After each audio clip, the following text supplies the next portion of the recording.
साथ पलक शर्मा। वक्त हो गया उत्तर प्रदेश उत्तराखंड की इन बड़ी खबरों का। तो आइए रुक करते हैं इन प्रमुख खबरों की ओर, जहां पहली खबर सिद्धार्थनगर से है। उत्तर प्रदेश के सिद्धार्थनगर जिले में एसआईआर प्रक्रिया को लेकर सियासी घमासान छिड़ गया है और साथ ही भनवापुर ब्लॉक में नोटिस वितरण के विवाद ने अब गाली गलौज और जान से मारने की धमकी तक का रूप ले लिया है। आपको बता दें, कॉल रिकॉर्डिंग वायरल होने के बाद मामला और गर्मा गया। मामला सिद्धार्थनगर जिले के भनवापुर ब्लॉक का है, जहां समाजवादी पार्टी के प्रदेश सचिव व ब्लॉक प्रभारी रामवीर उर्फ अंशु यादव ने आरोप लगाया है कि ग्रामीणों की शिकायत पर उन्होंने संबंधित बीएलओ समुदाय और साथ ही सुदामा प्रसाद यादव से फोन पर जानकारी ली थी। आरोप है कि भनवापुर ब्लॉक प्रमुख प्रतिनिधि लवकुश ओझा और साथ ही महतिनिया बुजुर्ग ग्राम प्रधान लालजी शुक्ला ने फोन पर अभद्र भाषा का प्रयोग किया था। मामले को लेकर समाजवादी पार्टी के कार्यकर्ता डुमरियागंज थाने पहुंचे और शिकायत पत्र सौंपा गया है। हालांकि प्रशासन की ओर से अब तक कोई आधिकारिक बयान सामने नहीं आया है।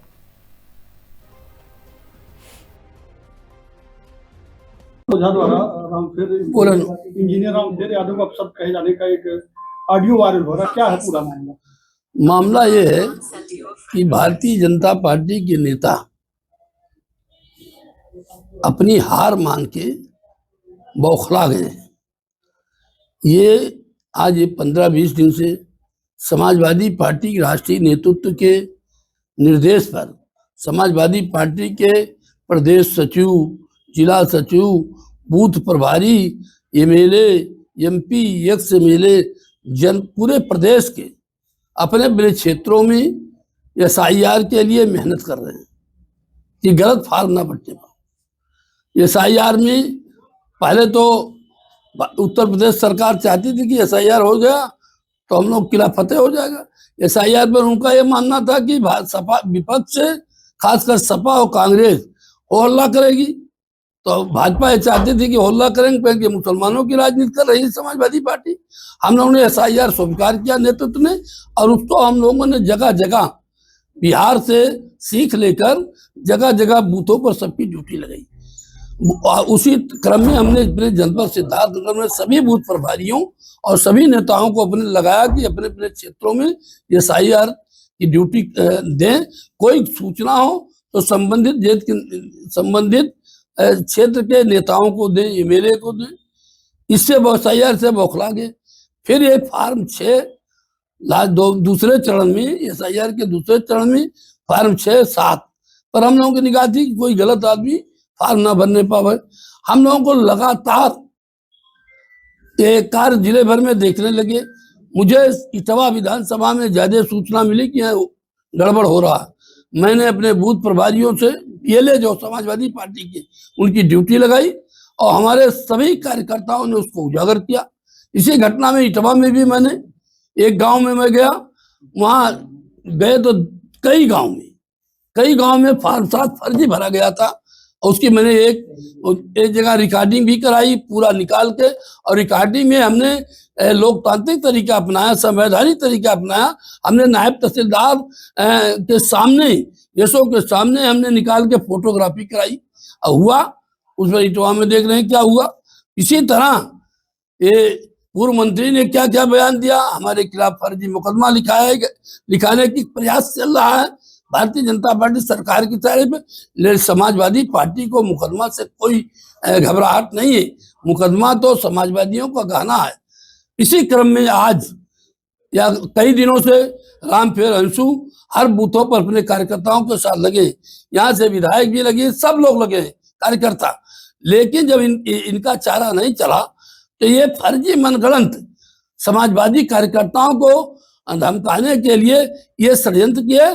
और इन्होंने सोचा कि जब जिसे लालजी यादव को धमका दो, अंशु यादव को धमका दो, बड़े बड़े नेताओं को धमका दो, पदाधिकारियों को, तो बूथ लेवल एजेंट अपने आप डर जाएंगे।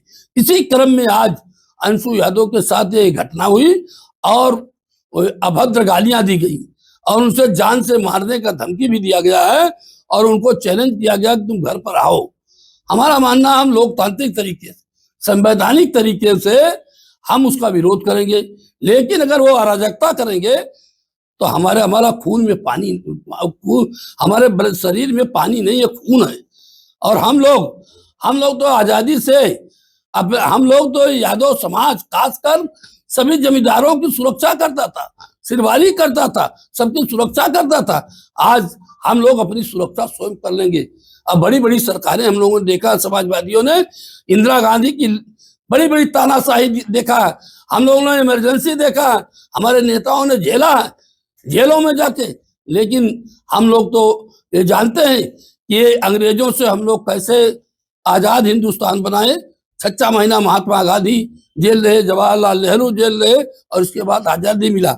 ये अराजकता चलने नहीं पाएगी, और अराजकता के खिलाफ समाजवादी पार्टी संघर्ष करेगी, चाहे जो हो। अंशु यादव नहीं, किसी के साथ घटना होगी, हमारी पार्टी नहीं होगा, लेकिन SIR फॉर्म 7 या कोई घटना अगर गलत तरीके से उसका मुंहतोड़ जवाब देना होगा। अगर जिला प्रशासन से हमारी आपके माध्यम से मांग है कि इस घटनाओं पर अगर रोका नहीं गया तो जिला प्रशासन भी तबाह हो जाएगा। इसकी सारी जिम्मेदारी जिला प्रशासन की होगी। तो अब अगला हम FIR कराएंगे। अगर FIR नहीं हुआ तो फिर हम जिले पर जाएंगे, और फिर लोकतांत्रिक तरीके से हमने तो 17 तारीख को ये घटना जो घट रही है, ये यहाँ के जो पुलिस विभाग है, यहाँ के SDM और पुलिस विभाग, ये कानून को कुछ नहीं मान रहे हैं। और यहाँ का एक बड़ा नेता सरकार चला रहा, थाना चला रहा, CO चला रहा, SDM चला रहा, लेकिन वो जानता नहीं कि हम लोग 89 से लेकर कई सरकारों में आए, लेकिन इतनी अराजकता किसी सरकार में नहीं। हमारी कोशिश है कि लोकतांत्रिक संवैधानिक तरीके से स्थानीय अधिकारी कानून का पालन करें। अगर किसी दबाव में काम करेंगे तो हम लोकतांत्रिक तरीके से उनके खिलाफ कार्रवाई के लिए मजबूर हो जाएंगे, जिसकी सरकारी स्थानीय प्रशासन की होगी। अंशु भाई, भाजपा नेता द्वारा आपको अपशब्द कहा गया, क्यों कहा गया, और आप द्वारा क्या कार्रवाई की जाएगी? क्योंकि पार्टी कार्यालय द्वारा मुझे निर्देशित किया गया था। मैं भरमापुर ब्लॉक का प्रभारी हूँ और प्रदेश सचिव भी पार्टी समाजवादी पार्टी से हूँ। तो मुझे प्रभारी के तौर पे मेरी नैतिकता बनती थी कि मैं बूथ पर संबंधित BLO या BLA से मिल करके क्या दिक्कतें आ रही हैं उसको हम सॉर्ट आउट कराएं। उसी के संदर्भ में मैं कहीं से मुझे सूचना मिली कि महतनिया खुर्द में नोटिस जो आई है वो सर्व नहीं किया जा रहा है। मैंने BLO से बात किया, बहुत जिम्मेदारी तरीके से बात किया उससे। तो मैंने कहा भैया नोटिस जो आई है वो सर्व कर दो आम जनमानस को, जिससे समय के अनुसार जो है उसका निदान कर ले, जिसको कोई अगर कमी है। तो इस तरीके से तो वो 2 दिन पहले मैंने बात किया था, तो फिर नहीं सर्व हुआ। कल मैंने बात किया तो आज वो सर्व कर दिया, नोटिस सर्व कर दिया। तो ये वहाँ के प्रधान हैं लालजी शुक्ला और लौकुश सोझा ब्लॉक प्रमुख प्रतिनिधि हैं। ये जो है मेरे मोबाइल पे पहले तो लालजी शुक्ला द्वारा मेरे मोबाइल पे कॉल किया गया कि आप कौन होते हैं। तो हमने कहा मैं प्रदेश सचिव समाजवादी पार्टी का हूं और मैं प्रभारी भी पार्टी द्वारा बनाया गया है मुझे। तो मेरी जिम्मेदारी बनती है कि मैं बूथ वाइज मैक्सिमम जो है फॉर्म भरवाएं और कहीं कट ना पाए, कोई गैर तरीके से ना कटे। तो कहे फिर वो उल्टा सीधा गाली गलौज है, ऐसा लूज टाक हम कभी किए नहीं। तो मैंने नहीं किया, मैं बहुत संवैधानिक तरीके से उनसे बात करता रहा, लेकिन वो गाली गलौज दिए। फिर हमारे आईफोन मोबाइल था, इसमें रिकॉर्डिंग नहीं था, तो मैं जाना इनको मिर्ची लगी है, फिर ये फोन करेंगे ही। तो मैंने रिकॉर्ड सॉफ्टवेयर डाउनलोड किया और उस रिकॉर्ड फिर दोबारा इन्होंने फोन किया। 3-4 बार कॉल करने के बाद में मैंने आखिरी में कॉल उठाया जब, तो इन्होंने गाली गलौज किया। तो मैंने वो वायरल किया वीडियो। और इसके पहले भी इन्होंने हमारे ऊपर हमला कर चुके हैं। तो मैं प्रशासन से यही मांग करूंगा कि मेरे सुरक्षा को दृष्टिगत ये जो मुझे सुरक्षा दिया जाए। और दूसरी बात, चूंकि वो बूथ MP में भी नहीं जीत पाए हैं, तो उनको कहीं ना कहीं से डर हुआ है कि MP चुनाव में बूथ नहीं जीत पाए हैं, तो आज 2027 में ऐसा ना हो मैं हार जाऊं। और ये राघवेंद्र सिंह के बहुत खास लोग हैं जो अपना बूथ नहीं बचा पाते हैं, क्योंकि वहां बहुजन का बहुत तादाद है, लोग दबा कर पड़े हुए हैं। ऐसे में हम ये चाहेंगे और मैं अपने माध्यम से आह्वान करूंगा पूरे जिले के बहुजनों से कि जब हमारे जैसे नैतिक जिम्मेदार व्यक्ति को अगर ये सब ऐसा दबा रहे हैं, तो आप सब सोचो तो सभी बहुजन एक हो और एक होकर के इस सरकार को हटाओ, तभी आपको न्याय मिल सकता है। थाने पे भी क्या इसकी थाने पे अभी तहरीर देंगे हम भनवापुर ब्लॉक से बूथ नंबर 21 मातनिया खुर्द के बेल्लो हैं। हमारा नाम सुदामा प्रसाद यादव है और हमारी बात कल जो है अंशु यादव उर्फ रामपेर से बात हुई थी, जो कि सपा से जो है प्रदेश सचिव हैं और भनवापुर ब्लॉक के प्रभारी हैं। लेकिन ऐसा कोई मामला नहीं है, जो है नियमता बात हुई है नोटिस के लेकर। इसमें ऐसा कोई मामला नहीं हुआ, ना तो गाली गलौज की गई है। ये सब गलत है, झूठे बोल रहे हैं, वो गलत है। ऐसा कोई हमसे बातें नहीं हुआ है। 2 मिनट बात हुई है जिसमें जो है प्रेम पूर्वक बात की गई है। वो हमारे बड़े भाई हैं, तो ऐसा वो बोल ही नहीं सकते हैं। और जो हम लोग को ऊपर से आदेश आता है, शासन स्तर से दिशा निर्देश मिलता है, उस अनुसार हम लोग काम करते हैं।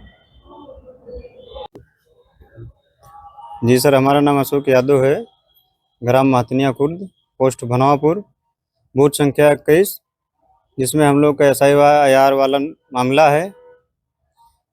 हमारे गांव का 221 लोगों का नाम नोटिस आया है, जिसमें नोटिस मिला ही नहीं आज तक।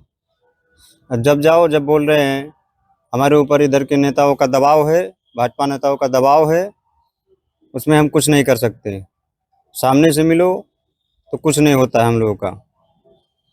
जब भी दौड़ाते हैं, जब फ़ोन लगाओ, हाँ भैया आज दे देंगे, कल दे देंगे, परसों दे देंगे, और नोटिस के बाद में आज जब मिला हम लोगों का सुबह कुछ नोटिस, तो उसमें नाम ही नहीं है कुछ लोगों का।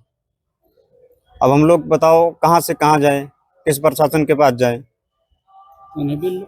बेल्लो सुदामा यादव, सिरसिया के हैं भैया। कौन सा ब्लॉक है? भनवापुर ब्लॉक, तहसील कौन सा? डुमरियागंज। क्या चाहते हैं? अब सर हम लोग का जब नाम ही नहीं रहेगा, उसमें नागरिकता ही खत्म रहेगी, तो हम लोग कहाँ जाएंगे। जब इधर के जो भाजपा के नेता लोग हैं वो वोट कटवाना ही चाहते हैं, इन लोग का वोट ही ना रहे।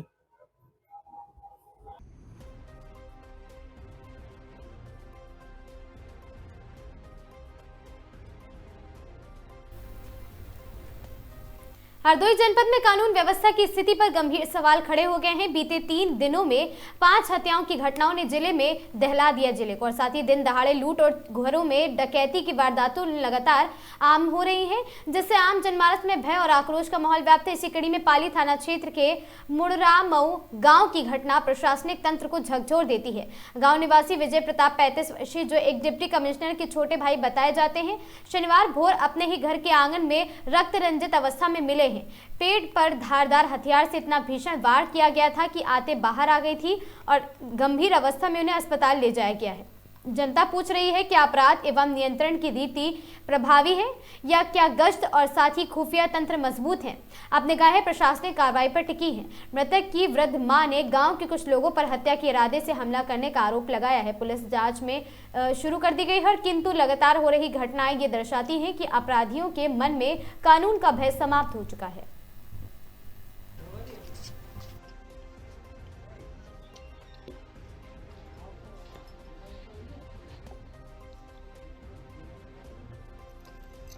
थाना पाली पर यह सूचना प्राप्त हुई कि विजय नाम के व्यक्ति ने, जो मुड़रामऊ के रहने वाले हैं, उनको धारदार हथियार से चोट लगी है।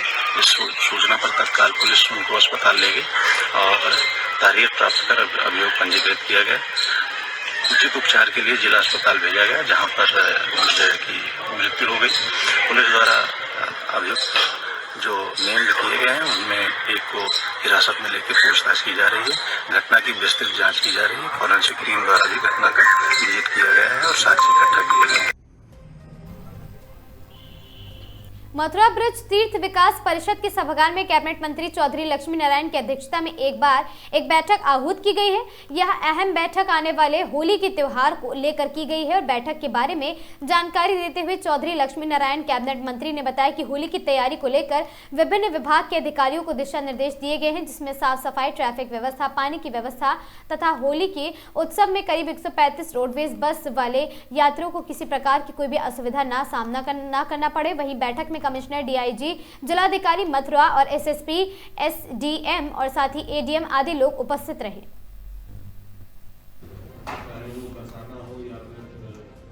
कुछ ऐसे चोर वगैरह भी घुस जाते हैं जो कि दिलकतरी कर लेते हैं, या महिलाएं भी ऐसी हैं, तो सर कुछ हम लोग ऐसे कैमराज इसमें लगवा रहे हैं जो कि ब्रज भूमि का रंगोत्सव, जिसमें मुख्य रूप से बरसाना और नंदगांव, दाऊ जी का औरंगा, गोकुल का औरंगा, श्री कृष्ण जन्म स्थान की रंगोत्सव, बिहारी जी का रंगोत्सव, बठैन जाव के औरंगा, इन सब के ऊपर बड़े विस्तार से बात हुई है। हमेशा बरसाना में जो हमारे जिला प्रशासन का अभी आइडिया है, अब के ये अनुमान लगाया जा रहा है कि 25 लाख से ऊपर यहाँ श्रद्धालु रंगोत्सव के अवसर पे आएंगे। आदरणीय मुख्यमंत्री योगी आदित्यनाथ जी ने जब से रंगोत्सव में आना प्रारंभ किया है, तब से रंगोत्सव केवल उत्तरी भारत का नहीं, पूरी दुनिया का एक महोत्सव बन गया है। आज पूरी दुनिया में चर्चा होती है रंगोत्सव की। इस रंगोत्सव के अवसर के लिए हमारे ब्रजवासी, क्योंकि ब्रज से एक परसेप्शन लेके जाए आदमी, एक ब्रज भूमि प्रेम की भूमि है, राधा रानी की भूमि है, भगवान कृष्ण की लीलाओं की भूमि है। यहाँ कण कण में राधा रानी और भगवान कृष्ण की लीला है। तो यहाँ से ये आदमी, जो भी श्रद्धालु आए, वो यहाँ से पर ये परसेप्शन लेके जाए एक ये ब्रजभूमि वास्तव में आज भी वही है जो द्वापर में थी। इसलिए चाहे सफाई के निर्देश दिए गए हैं, पूरी तरह से सफाई होगी। जितने हमारे कुंड हैं या गोवर्धन ड्रेन हैं, सिंचाई विभाग को निर्देश दिए गए हैं कि उनकी सफाई की जाए। विद्युत विभाग को ये निर्देश दिए गए हैं कि पूरी तरह से कहीं कोई चाहे तार ढीला ना हो, कहीं पोल यदि गलत जगह पे है, हर समय मूवेबल बड़े बड़े ट्रांसफार्मर भी जरूर रखे जाएं और अबाध रूप से विद्युत प्रवाह रहे, उनको दिए गए हैं। ट्रांसपोर्ट के लिए जिलाधिकारी जी ने अभी उनको ट्रांसपोर्ट वालों को जो बुलाया, तो सरकार की ओर से 170 बसें चलाई जाएंगी और मुख्य रूप से जो 170 बस चलाई जाएंगी मथुरा से, वृंदावन से, छाता से, कोसी कला से, गोवर्धन से, इन रूटों से मुख्य रूप से ये बसें चलाई जाएंगी। भंडारे लगने की ब्रज में पुरानी प्रथा है। ब्रजभूमि में आने के बाद में आदमी को खाने की, पहने की, सोने की कोई चिंता नहीं रहती। यहाँ ब्रजवासी ही इतना उनका सम्मान करते हैं तो उन्हें किसी प्रकार की कोई दिक्कत नहीं होती। ये एक केवल पर्यटन का ही साधन नहीं है, ये यदि मैं कह सकता हूँ ये रोजगार का भी बहुत बड़ा साधन है। क्योंकि जैसा आप सब लोगों ने देखा, महाकुंभ में 67 करोड़ आदमी आया, तो प्रयागराज में लगभग 5000 करोड़ रुपए की आमदनी वहाँ के निवासियों की होटल और उनसे संबंधित हुई। तो एक रोजगार का भी साधन है। और आज सबसे बड़ी प्रसन्नता ये है एक आदरणीय योगी जी का जो विशेष रूप से ध्यान है अयोध्या पे, काशी पे, ब्रज पे, तो उनकी वजह से वो हर साल होली पे आते हैं। इसलिए और ज़्यादा से ज़्यादा श्रद्धालु यहाँ आना प्रारंभ हुए हैं। मैं सभी विभागों से हमने ये आज तय किया है। हमारे जिलाधिकारी, हमारे कमिश्नर साहब और हमारे डीआईजी, एसएसपी सब अभी निरीक्षण करने भी स्थलीय निरीक्षण के लिए जा रहे हैं। और जो भी व्यवस्था में कोई कमी होगी उस व्यवस्था को, इस बार सीएम साहब का कार्यक्रम संभावित हो सकता है। वैसे तो हमेशा आते ही हैं, वो तो उनकी श्रद्धा है, वो तो श्री जी के दर्शन करने आते हैं, बिहारी जी के दर्शन करने आते हैं। सीएम साहब से गोकुल के मंदिरों की कुछ शिकायत पहुंची है, क्या है मामला? क्या सीएम साहब से गोकुल के मंदिरों की कुछ शिकायत पहुंची है, तो क्या है मामला? नहीं, मुझे ये मालूम नहीं। के द्वारा बैठक की गई है, क्या कहेंगे उसको लेकर, क्या पूरा? होली परंपरागत रूप से ब्रज में मनाई जाती है और इसकी एक विशेषता है। हर स्थान पर एक विशिष्ट प्रकार का कार्यक्रम आयोजित होता है, तो उसकी तैयारी बैठक थी आज। सभी स्थानों पर कैलेंडर में जो दिन चिन्हित है उसके हिसाब से उत्साहपूर्वक समारोहपूर्वक इस कार्यक्रम को संपन्न कराया जाएगा। सभी विभागों से वार्ता हो गई है और सारी तैयारियां ठीक से चल रही हैं। हमारी सभ्यता और संस्कृति का परिचायक होली का उत्सव जो ब्रज की आन बान और शान है, रंगोत्सव की बैठक आज माननीय मंत्री जी की अध्यक्षता में की गई है। हम सभी जानते हैं कि विश्व प्रसिद्ध लड्डू मार होली और लठ मार होली बरसाना में 24 और 25 फरवरी को होगी। 26 फरवरी को नंदगांव में लठ मार होली है। इसके अलावा 27 फरवरी को रंग भरनी एकादशी है, जिसमें श्री बांके बिहारी जी के मंदिर में बहुत ही उत्सव मनाते हुए रंग खेला जाता है। पूरे वृंदावन में लाखों लाख श्रद्धालु परिक्रमा करते हैं। इसके अलावा श्री कृष्ण जन्मभूमि के जन्मस्थान पर विश्व प्रसिद्ध होली का त्यौहार मनाया जाता है, जिसमें यहाँ के सभी हमारे आचार्य धर्माचार्य संतगण प्रतिभाग करते हैं और वो भगवान जी के साथ होली खेलते हैं। इसके अलावा विश्व प्रसिद्ध होरंगा जो बलदेव जी का दाऊ जी का त्यौहार है, जो 5 मार्च को मनाया जाएगा। इसके अलावा गोकुल में भी जो हमारी होली होती है, छड़ीमार, साफ सफाई की बेहतर व्यवस्था हो, आवागमन की बेहतर व्यवस्था हो, जो व्यक्ति यहाँ लाखों लाख श्रद्धालु और दर्शक होली का त्यौहार ब्रज में मनाने आए, वो यहाँ की संस्कृति में, यहाँ की सभ्यता में रच बस जाएं और बार बार उनका आने का मन करे, ऐसी व्यवस्था की जा रही है। और पूरा प्रयास है, पूरी टीम लगी हुई है कि हम लोग जैसे पिछली बार जिस तरीके से ऐतिहासिक और भव्य और दिव्य तरीके से होली का त्यौहार मनाया गया था, उसमें भी और बेहतर मेहनत करके और बेहतर प्रयास करके दिव्य भव्य और सबका स्वागत करते हुए होली का त्यौहार मनाएं। Thank you.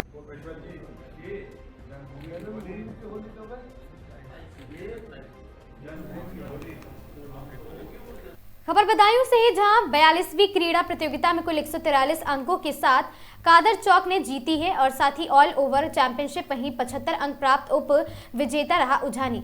आपको बता दें, हाफिज सिद्दीकी इस्लामिया इंटर कॉलेज बदायूं में चल रही 42वीं जनपदीय त्रिदिवसीय बाल क्रीड़ा प्रतियोगिता एवं शैक्षिक समारोह के समापन अवसर पर जिला बेसिक शिक्षा अधिकारी Virendra Kumar Singh, teachers federation of India के राष्ट्रीय सचिव संजीव शर्मा, पूर्व माध्यमिक शिक्षक संघ के जिलाधिकारी प्रमोद शर्मा और साथ ही राष्ट्रीय शिक्षक महासंघ के जिला संयोजक दुष्यंत रघुवंशी अन्य लोग वहां पर उपस्थित रहे हैं।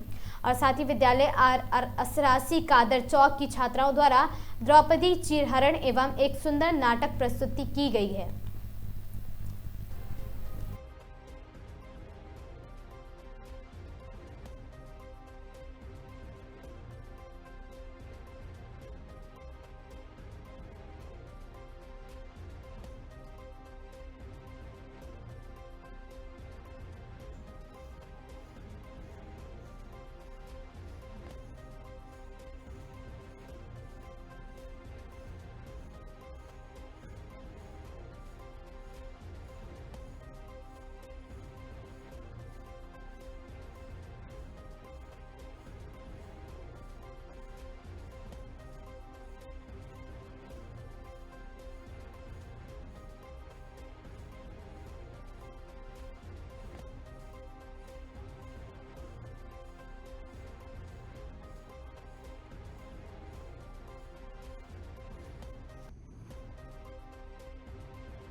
खबर बदायूं से है, जहां तेज रफ्तार स्कॉर्पियो कार ने रोड किनारे बाइक सही कर रहे 2 युवकों को मारी है टक्कर। एक की मौत हो गई है। मौत एक युवक हुआ बुरी तरह से घायल। थाना पुलिस ने शव का पोस्टमार्टम कराया है। मृतक की मौत से परिवार वालों का रो रो कर बुरा हाल है। कोतवाली उजानिया पुलिस ने परिजनों के द्वारा की गई शिकायत पर अभी तक नहीं लिया है कोई भी संज्ञान। और साथ ही थाना उजानी के गाँव रोशनपुर निवासी अरुण चौहान 20 वर्षीय पुत्र बलवीर सिंह कल शाम 4:30 बजे करीब अपने गाँव रोशनपुर से अपने चाचा सुमित 18 वर्षीय पुत्र राजेश के साथ उजानी किसी काम से आए हुए थे। तभी अचानक जमररोली गांव के पास दोनों की बाइक खराब हो गई। सड़क किनारे अरुण और सुमित बाइक सही कर रहे थे, तभी वहां से सामने से आ रही तेज रफ्तार स्कॉर्पियो कार ने रोड किनारे बाइक सही कर रहे दोनों युवकों को टक्कर मार दी, जिससे अरुण की मौके पर ही मौत हो गई और सुमित बुरी तरह से घायल हो गया है। राहगीरों की सूचना पर पहुंची कोतवाली उझानी पुलिस ने घटना की जानकारी परिजनों को दी है। घटनास्थल पर परिजनों ने घायल सुमित को बरेली के एक निजी अस्पताल में भर्ती कराया है।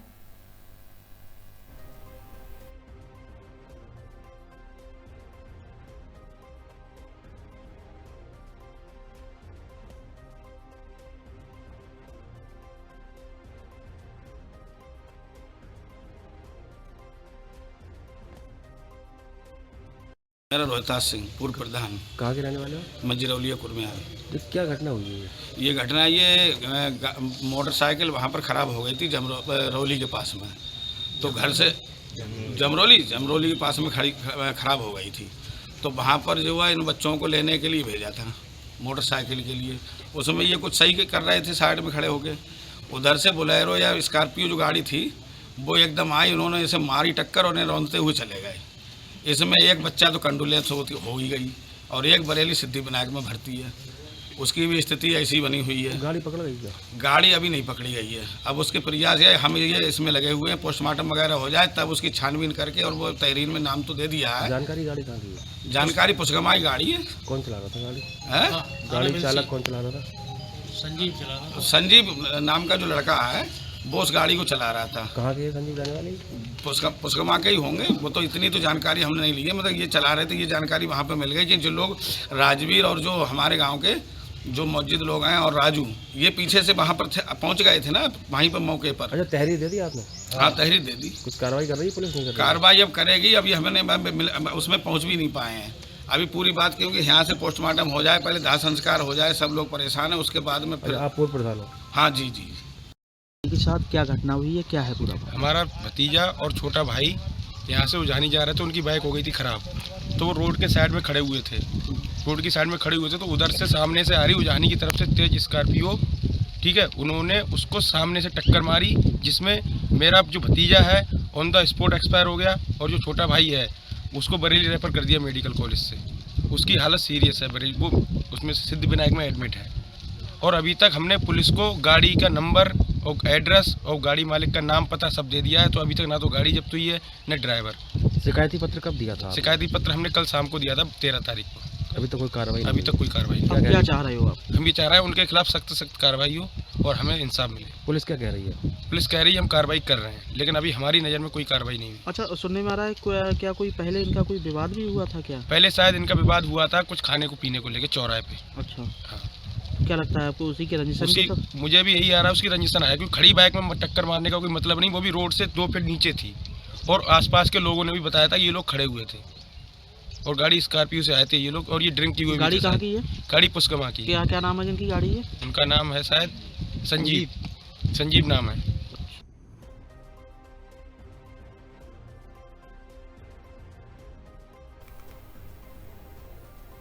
खबर बदायूं से है, जहां मुकदमा रवानगी और साथ ही नाआमद फिर भी संभल में बदायूं पुलिस का तांडव जारी है।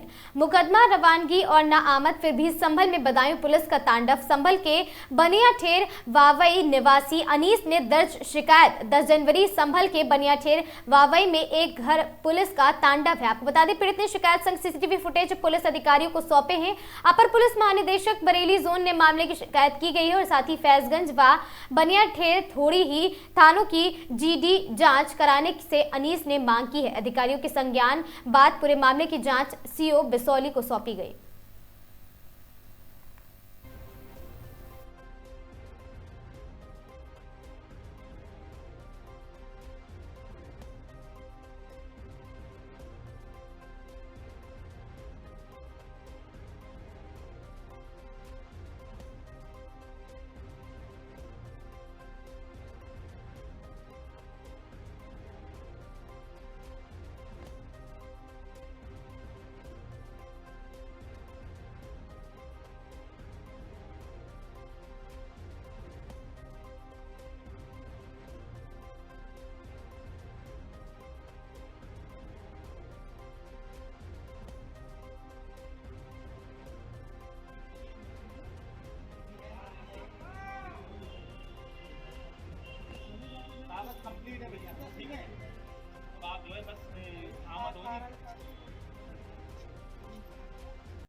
लालकुआं कोतवाली क्षेत्र में बड़े भीषण हादसे की खबर सामने आई है। आज हल्द्वानी की ओर से लालकुआं राष्ट्रीय राजमार्ग पर शनिवार को तेज रफ्तार ट्रक चालक शराब के नशे में धुत होकर यमराज बनकर रोड पर दौड़ता रहा। इस दौरान ट्रक ने कई वाहनों को टक्कर मारते हुए क्षतिग्रस्त कर दिया। आपको बता दें, जिसके बाद ट्रक चालक ने वन विभाग के बैरियर के निकट एक ऑटो को टक्कर मारी, जिसके बाद ट्रक ने कुछ दूरी पर ही कार और संख्या को टक्कर मारी, जिसके पश्चात अनियंत्रित ट्रक के कैची धाम से नीम करौली बाबा के दर्शन कर अपने परिवार के साथ घर वापस जा रहे सूरजपुर नोएडा यूपी निवासी मनोज सिंह की स्कॉर्पियो और 5 कार को लालकुआं अवंतिका मंदिर के निकट भी ओवरब्रिज पर जोरदार टक्कर मारी गई है।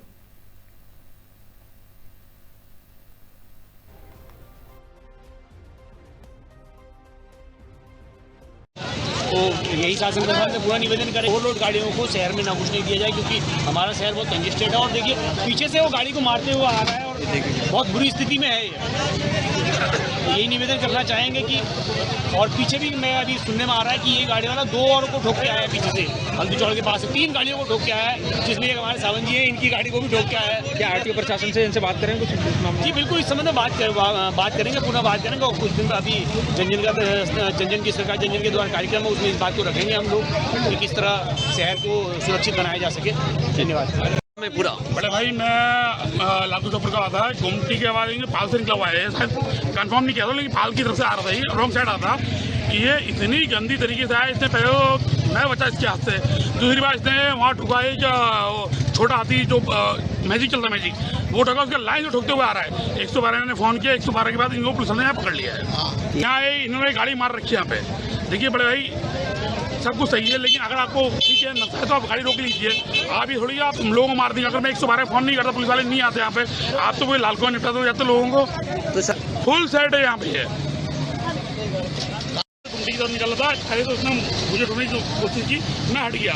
इसने फिर मैजिक ठोका और फिर निकलने के बाद इसने अनियंत्रित होके 2-3 टेम्पू ठोके और लास्ट में एक स्कॉर्पियो और एक कार यहाँ पर ठोकी है। जो एक टियागो एक स्कॉर्पियो यहाँ पर खड़ी आप देख सकते हैं। नशे में क्या बिल्कुल नशे में है, बिल्कुल नशे में है। क्षति आप ये देख सकते हैं, खड़ी भी खड़ी है। गाड़ी की स्थिति के अनुसार आप देख लीजिए क्या स्थिति है यहाँ पे। सरोवर नगरी नैनीताल समेत तमाम क्षेत्रों में पुलिस प्रशासन द्वारा विगत 16 जनवरी से सड़क सुरक्षा माह का आयोजन किया जा रहा है। इसी क्रम में सरोवर नगरी नैनीताल से दूर 11 किलोमीटर भवाली क्षेत्र में कोतवाली भवाली व यातायात पुलिस की टीम ने detective higher secondary school Bhowali के छात्र छात्राओं के साथ मिलकर यातायात जागरूकता रैली निकाली है। उक्त अभियान के तहत डॉक्टर जगदीश चंद्र एसपी ट्रैफिक जनपद नैनीताल के पर्यवेक्षण में नैनीताल पुलिस द्वारा लगातार स्थानीय जनता एवं युवाओं को यातायात नियमों के प्रति जागरूक किया जा रहा है। यातायात जागरूकता माह में सार्थक परिणाम हासिल करने की दिशा में प्रभारी निरीक्षक भवाली प्रकाश सिंह मेहरा के नेतृत्व में कोतवाली भवाली एवं यातायात पुलिस टीम द्वारा डिवोटी और साथ ही हायर सेकेंडरी स्कूल भवाली के छात्र छात्राओं के साथ मिलकर नगर पालिका ग्राउंड भवाली से मुख्य बाजार होते हुए चौराहे भवाली तक पैदल मार्च निकालकर आयोजन किया गया तथा सड़क सुरक्षा जीवन रक्षा थीम के साथ आम जनमानस वाहन चालकों को यातायात नियमों के पालन का संदेश देते हुए जागरूक किया गया।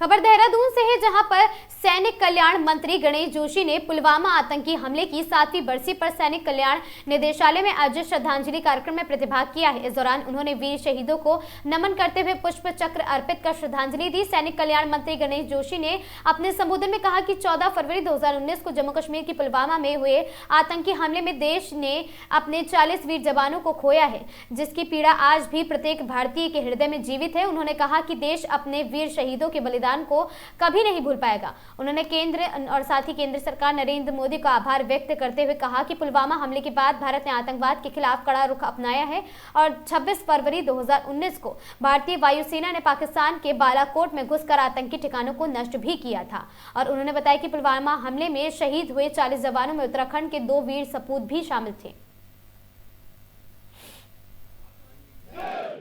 लेकिन मैं आपसे ये कहना चाहूंगा, जहां चाहे सैनिक हो, चाहे पूर्व सैनिक हो,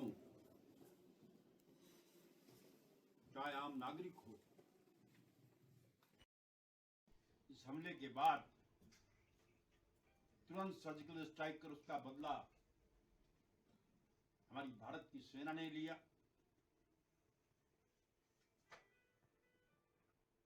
ये जो शहीद हुए ये भी किसी के भाई थे।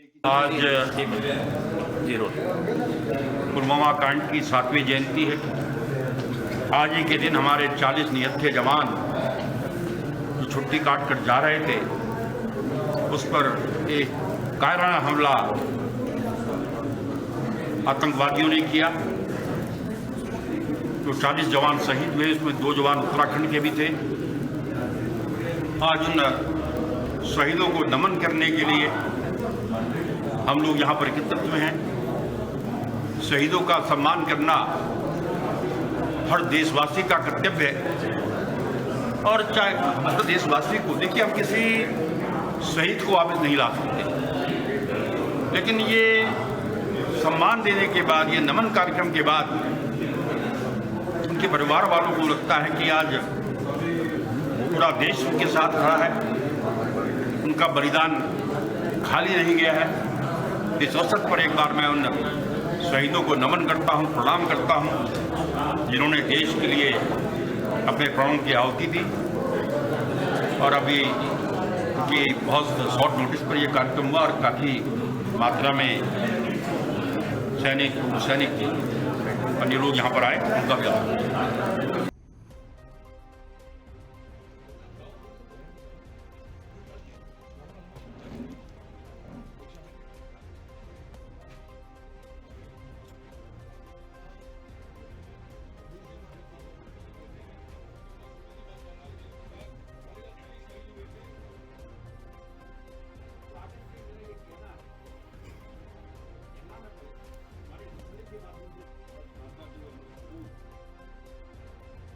आज के दिन 7 साल पहले अपनी शहादत अमर रहे।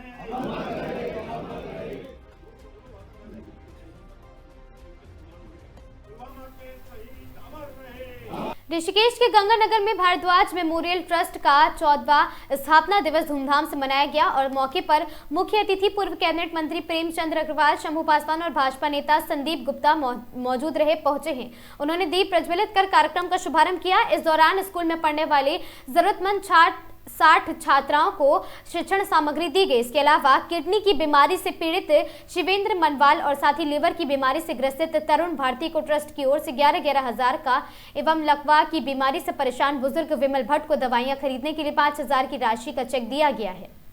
भारद्वाज मेमोरियल ट्रस्ट ये लगातार अपने इस ट्रस्ट के माध्यम से हर वर्ष कोई अच्छे काम करते हैं। जैसे गरीब बच्चों को उनके पढ़ाई लिखाई के लिए, जो गरीब लोग हैं बीमारी का इलाज नहीं करते हैं, उनके लिए कुछ अपनी तरफ से राशि देने का काम करते हैं। आज भी 3 लोगों को उन्होंने 11,11 हज़ार 5,000 ऐसी उन्होंने राशि दी है। और इसके साथ साथ अन्य काम भी करते हैं, जैसे कैंप लगाते हैं कई बार ये, उसमें चाहे आधार कार्ड बनवाना हो, दूसरे काम, यानी जन उपयोगी कार्य, जनहित के कार्य, ये हमेशा भारद्वाज मेमोरियल ट्रस्ट करता रहा है। मैं इनको बहुत बधाई देने के लिए आया हूँ। और जिस नाते ट्रस्ट बना है ये वास्तव में गैर सरकारी है, कोई किसी मदद की तरफ से नहीं, अपनी तरफ से कोई करे तो अलग बात है, लेकिन ये अपने संसाधनों से इस काम को कर रहे हैं। मैं इनको यहाँ शुभकामनाएं देने आया हूँ, इनको बहुत बधाई देने आया हूँ। कुछ एक मांग पत्र भी आपको दिया है? नहीं, निश्चित में मांग पत्र कुछ ऐसे हैं जैसे रेलवे से संबंधित है, जैसे कुछ ऐसे हैं कि जो दूसरे विभाग से संबंधित है, मतलब मेरे स्तर के नहीं है। मैंने कहा उनसे पहले पत्राचार हम करेंगे, वहाँ से अनुमति मिलेगी तो उसमें करेंगे। जैसे NH से संबंधित है, मालेवान टीन शेड बनाना, टीन शेड तो बनवाएंगे, लेकिन पहले मुझे वहाँ के अनुमति लेनी होगी। तो ये इस आधार पे हम लोगों ने काम करने की बात कही है। मैंने घोषणा तो नहीं कह सकता इसको, लेकिन पहले पत्राचार में अनुमति मिलेगी तो उस पर काम करेंगे।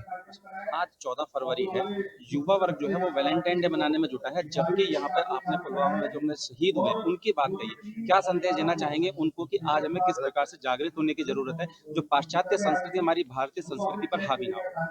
देखिए, इसे मैं किस रूप में लूँ कि 14 फरवरी 2019 को पुलवामा में CRPF के 40 जवान शहीद हो गए। आज उनकी 7वीं वर्षगांठ है। अभी मैंने एक कार्यक्रम भी किया अपने कैंप कार्यालय में, वहाँ भी मैंने यही दोहराया कि उनको अगले पल का नहीं पता था, लेकिन उनकी शहादत हो गई। और मुझे उस टाइम का याद है कि मैं जगह जगह अपने बहुत कार्यक्रम किए थे। पूरा देश उस समय बहुत एक शोकाकुल स्थिति में था। गुस्से में भी था, आक्रोश था कि 40 लोग एकाएक शहीद हो गए। और मुझे वो भी याद है कि मैंने एक जगह कहा था, वो मैं आपके सामने दोहरा रहा हूँ, मैंने उस टाइम कहा था कि मुझे लगता है मोदी जी कुछ करेंगे। और हम लोग हिंदू लोग हैं, हमारे यहाँ जब कोई चाहे शहीद हो या ये कह सकते हैं मृत्यु हो गया, तो उसमें 13 दिन का जो हमारे यहाँ चलता है संस्कार, उसमें मैंने कहा था उससे पहले कुछ होगा। और संयोग ऐसा बना कि 26 फरवरी को एयर स्ट्राइक करके माननीय मोदी जी ने जता दिया कि किस प्रकार से 13 दिन से पहले उन्होंने उन आतंकियों के ठिकाने नष्ट करने का काम किया। तो आज पुलवामा की उस वर्षगांठ पे मैं उन युवा साथियों से कहना चाह रहा हूँ, आइए हम देशभक्ति के साथ उन लोगों को याद करें, हम अपने जज्बे के साथ, क्योंकि हमारा भारत एक ऐसा देश है जो अन्य देशों से बिल्कुल भिन्न कह सकते हैं, अलग कह सकते हैं। यहाँ की संस्कृति, यहाँ के संस्कार, यहाँ का व्यवहार बिल्कुल अलग दिखता है। छोड़े हम पाश्चात्य संस्कृति को, ठीक है आपका अपना कुछ लगाव हो सकता है, लेकिन आज के दिन तो कम से कम 2019 के बाद तो कम से कम आपको उन पुलवामा के शहीदों को, अमर शहीदों को याद करना चाहिए। ट्रस्ट का उद्देश्य हमारे पिताजी स्वर्गीय श्री चंद्रभान जी जो प्रेरणा स्रोत हैं, सर्वप्रथम वो आर्मी में रहे, उसके बाद उनकी सेवाओं को देखते हुए हमारा भाव उत्पन्न हुआ था। और पिताजी जब हम छोटे थे तो बताते रहते थे कि सेवा भाव, जो जन की सेवा है उसी में ही सब कुछ रखा हुआ है, कि हम चाहते हैं कि अगर भगवान कहाँ है तो भगवान दीन दुखियों निर्धनों की सेवा में छिपा हुआ है। वो कहते थे कि अपनी जो भी इनकम होती है उसमें से अगर 5% भी आप लगाओगे तो जीवन भर सुखी रहोगे। उस चीज को देखते हुए मैंने ये निर्णय लिया था। 14 साल पहले इसका गठन किया था, और किया तो 17 साल पहले था, पर जब रजिस्टर्ड हुआ हम उससे लेकर के चलते हैं तो आज 14 साल पूर्ण हो चुके हैं। उसमें हर साल बेटियों को शिक्षण सामग्री देते हैं, और कुछ मध्यम वर्गीय परिवार वो होते हैं जो ना कहीं लाइन में मांगने के खड़े हो सकते हैं और कुछ नहीं, उनको देखते हुए हम सम्मानित करके वो चीज वितरण करते हैं। यही हमारा भारद्वाज मेमोरियल ट्रस्ट का सब उद्देश्य है। जिन्हें भी जाना है तो इनका संचालन करवा के और बेटियों को शिक्षण सामग्री वितरण करवाई जाए। अगर किसी का नाम